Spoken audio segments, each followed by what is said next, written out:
नमस्कार मित्रों, मैं ज्योतिषाचार्य अभिषेक तिवारी आपका अपना YouTube channel astro Abhishek Tiwari में आपका हार्दिक स्वागत एवं अभिनंदन करता हूं।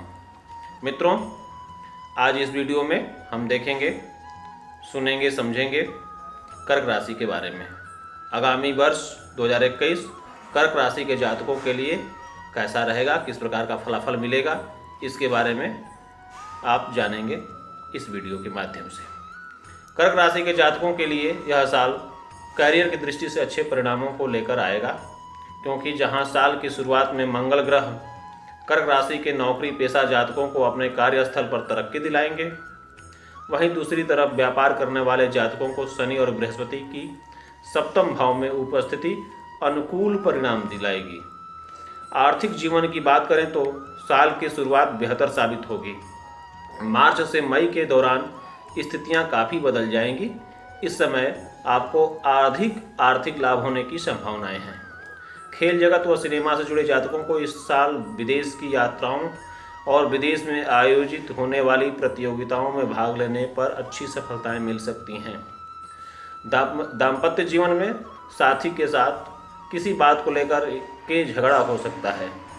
इस दौरान आपका जीवन साथी धर्म कर्म के कार्य में अधिक वक्त बिताता नजर आएगा। वहीं यदि आप किसी से प्रेम करते हैं तो आपके लिए यह वर्ष बेहद अच्छा रहने वाला है।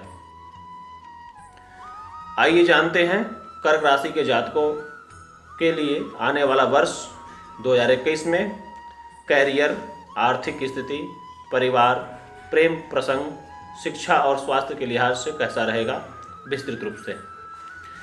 शुरुआत करते हैं कैरियर की दृष्टि से।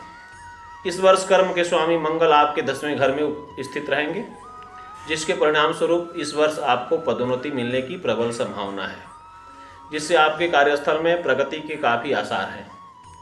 इसके अलावा इस समय के दौरान नौकरी की तलाश कर रहे लोग भी सफलता प्राप्त करेंगे, लेकिन इस वर्ष सबसे ज़्यादा फायदा उन लोगों को होगा जो सरकारी नौकरियों में हैं। इस पूरे साल भर शनि आपकी राशि से सप्तम भाव में रहेगा, जो आपके करियर के लिए फायदेमंद साबित होने वाले हैं। कर्क राशि के जातकों के लिए इस साल के शुभ महीने जनवरी, फरवरी, मार्च और अप्रैल के होने वाले हैं। इस साल रसायन, शिक्षा और प्रौद्योगिकी के क्षेत्र से जुड़े व्यवसाय करने वाले जातकों को उनके काम में सफलता हासिल होगी। हालांकि अप्रैल से सितंबर तक के महीने के दौरान आपको बेहद ही सतर्क रहने की आवश्यकता है, क्योंकि इस अवधि के दौरान आपके भाग्य में गिरावट आ सकती है। आइए जानते हैं आर्थिक स्थिति कैसी रहने वाली है। आर्थिक पक्ष के लिहाज से कर्क राशि के जातकों के लिए यह साल अच्छा साबित होने वाला है, क्योंकि आय और पारिवारिक जीवन के स्वामी सूर्य 6ठे भाव में बुध के साथ युति में मौजूद हैं, जो दर्शाता है कि आर्थिक लिहाज से आपके लिए यह समय बेहद ही शुभ रहने वाला है। आपको इस वर्ष काफ़ी मुनाफा हासिल होगा। इसके अलावा आपके व्यवसाय में वृद्धि और विकास होने की प्रबल संभावना नजर आ रही है।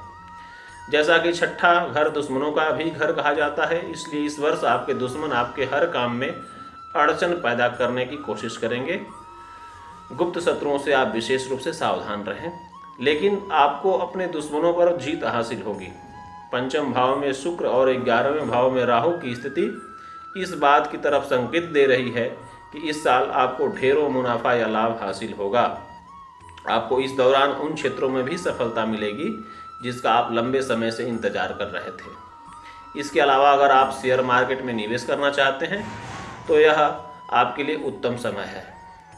हालांकि जनवरी से अप्रैल तक का समय आपके लिए भाग्य के लिहाज से थोड़ा कम अनुकूल साबित हो सकता है। अपनी आर्थिक स्थिति को उचित ध्यान रखें। अब बात करते हैं परिवार की। इस साल की शुरुआत कुछ खास अच्छी नहीं रहने वाली है। इसके साथ ही मकर राशि में सप्तम भाव में मौजूद शनि आपके चौथे घर को दृष्टि दे रहा होगा, जिसके कारण आपके पारिवारिक जीवन में सुख की कमी महसूस की जा सकती है। इसके अलावा इस दौरान आपको अपने परिवार से समर्थन या सहयोग प्राप्त करना थोड़ा मुश्किल होगा, जिससे आपके व्यक्तिगत जीवन में तनाव पैदा होने की प्रबल आशंका है। 6 अप्रैल को कुंभ राशि में बृहस्पति का गोचर पारिवारिक दृष्टिकोण से आपके लिए अनुकूल साबित होगा। इस दौरान आपके भाई खुश रहेंगे और सफलता हासिल करेंगे। आपके परिवार का माहौल खुशहाल और सुखद होगा। इसके अलावा इस दौरान आपके परिवार में कुछ नए सदस्यों के शामिल होने की भी प्रबल संभावना है। इस वर्ष आपको अनुकूल परिणाम प्राप्त होंगे, क्योंकि इस साल शनि और बृहस्पति आपके सप्तम भाव में मौजूद रहेंगे, जिसके परिणाम स्वरूप आपको वैवाहिक जीवन में ठीक ठाक परिणाम मिलेगा। साथ ही दंपतियों के बीच कुछ गलतफहमी पैदा हो सकती है। साथ ही वे इस वर्ष के दौरान भावनात्मक रूप से कमज़ोर रहने वाले हैं। हालांकि आपको सलाह दी जाती है कि यदि आप अपने बच्चों के व्यवहार में कोई परिवर्तन नज़र आता है तो उनके साथ ज़्यादा सख्त ना हो। आपका सकारात्मक दृष्टिकोण उनके आत्मविश्वास को बढ़ाएगा और साथ ही उनको हर काम को बेहतर तरीके से करने में सक्षम बनाने में मदद करेगा। अब बात करते हैं प्रेम प्रसंग के बारे में। आपकी राशि में प्रेम और संबंध के घर के स्वामी मंगल का शुक्र और केतु 5वें घर में दृष्टि दे रहे हैं, जो आपके प्रेम जीवन में बाधा लाने का कारण बन सकता है, जिसके परिणाम स्वरूप प्रेमी जातकों के बीच के संबंध थोड़े तनावपूर्ण हो सकते हैं। साथ ही आप दोनों के बीच कुछ गलतफहमी भी पैदा हो सकती है। हालांकि वहीं दूसरी तरफ यह समय उन लोगों के लिए अच्छा होने वाला है जो अपने लिए पार्टनर की तलाश कर रहे हैं। मार्च के मध्य से प्रेमी जातकों के जीवन में कुछ समस्याएं खड़ी हो सकती हैं, लेकिन इसके बाद मार्च के मध्य से लेकर अप्रैल तक का समय आपके प्रेम जीवन के अनुकूल रहेगा। इस अवधि के दौरान आप अपने पार्टनर के ज़्यादा करीब आएंगे और उनके साथ सब कुछ साझा करने में ज़्यादा सक्षम महसूस करेंगे।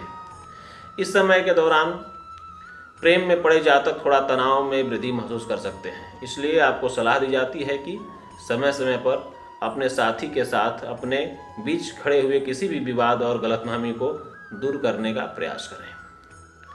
शिक्षा के संबंध में कैसा रहेगा आपका आगामी वर्ष, इसके बारे में देखते हैं। इस वर्ष आपको आपके परिश्रम और कर्म के आधार पर परिणाम हासिल होंगे, क्योंकि मंगल आपके 10वें घर में स्थित हैं और शुक्र और केतु युति में साल की शुरुआत में आपके 5वें घर में मौजूद रहने वाले हैं, जो इस बात की तरफ इशारा करते हैं कि इस दौरान आपको अपनी पढ़ाई में बहुत कठिन परिश्रम करने की आवश्यकता होगी, क्योंकि केतु की स्थिति के चलते आपका मन विचलित रहेगा और आप अपनी पढ़ाई पर ध्यान केंद्रित नहीं कर पाएंगे। प्रतियोगी परीक्षाओं की तैयारी कर रहे छात्रों के लिए इस साल जनवरी और अगस्त के महीने सबसे ज़्यादा अनुकूल रहने वाले हैं। इस दौरान आपको अपनी कड़ी मेहनत के अनुसार परिणाम प्राप्त होगा। उच्च शिक्षा प्राप्त कर रहे छात्रों को सितंबर से नवंबर के बीच की अवधि की तुलना में अप्रैल के महीने में शुभ परिणाम हासिल होंगे। ऐसे में यदि आप वांछित परिणाम हासिल करना चाहते हैं तो इस वर्ष अपनी कड़ी मेहनत और लगन के साथ पढ़ाई करें, जिससे आपको मनोवांछित फल की प्राप्ति होगी। तथा केतु का बीज मंत्रों का जप अवश्य करें, जिससे आपका उच्च शिक्षा में अच्छी सफलता मिलेगी। स्वास्थ्य, इस साल आपको मिश्रित परिणाम हासिल होंगे, क्योंकि शनि 7वें और 8वें घर का स्वामी इस वर्ष आपकी राशि से 7वें घर में होंगे और आपके 9वें और 4थे घर को दृष्टि दे रहे होंगे। ग्रहों की यह स्थिति आपके जीवन में स्वास्थ्य संबंधी परेशानियों की वजह बन सकती है, इसलिए आपको विशेष सावधानी बरतने की आवश्यकता है। वहीं दूसरी तरफ स्वास्थ्य ग्रह का स्वामी चंद्रमा कर्क राशि में स्थित हैं, जो कि कर्क राशि के उन जातकों के लिए काफ़ी अच्छा साबित होगा जो किसी बीमारी से जूझ रहे हैं, क्योंकि लंबे समय से किसी बीमारी से पीड़ित ऐसे जातकों की परेशानियों का अंत होने वाला है। स्वास्थ्य के लिहाज से यह समय आपके लिए अनुकूल साबित होगा। आपके विचारों में सकारात्मकता की भावना पैदा होगी। आपके लग्न भाव पर बृहस्पति और शनि का संयुक्त पहलू होगा, जिसके परिणाम स्वरूप आप एक उचित और स्वस्थ आहार अपने जीवन में शामिल करेंगे और किसी विशेषज्ञ के मार्गदर्शन में ध्यान और योग सीख सकते हैं। स्वास्थ्य संबंधी परेशानियों से बचने के लिए स्वस्थ और शाकाहारी भोजन करने की कोशिश करें, जिसको आपको अच्छा लाभ मिलेगा और शारीरिक स्वास्थ्य अच्छा रहेगा। तमाम परेशानियों से निजात पाने के लिए आप कुछ उपाय भी कर सकते हैं। इन उपायों को करने से आपका शारीरिक स्वास्थ्य, शिक्षा, स्वास्थ्य, कर्म क्षेत्र और पारिवारिक समस्याएं दूर हो जाएंगी। आप प्रतिदिन सुबह उठ करके नहा धो करके नित्य क्रिया से निवृत्त होकर के भगवान सूर्य को जल का अर्घ्य अवश्य दें। एक तांबे के लोटे में जल लेकर के उसमें रोली, अक्षत, चंदन डाल करके ओम घृणी सूर्याय नमः कहते हुए भगवान सूर्य को अर्घ्य दें और प्रतिदिन करें, रविवार से प्रारंभ करके, जिससे आपका समय अनुकूल होगा। भगवान शिव को अक्षत अर्पित करें और समय समय पर जब भी आपको समय मिले रुद्राभिषेक अवश्य कराएं, जिससे आपको यथोचित लाभ मिलेगा। और अंत में मित्रों, कर्क राशि के जातकों का के लिए आगामी 2021 काफ़ी शुभकारी और मंगलकारी हो। मैं ईश्वर से प्रार्थना करता हूं कि आपका 2021 का जो वर्ष है यादगार बीते। इसके लिए मैं आपको ढेरों सारी बधाई और शुभकामनाएं देता हूं तथा आशीर्वाद देता हूं। जय श्री राम, जय हनुमान।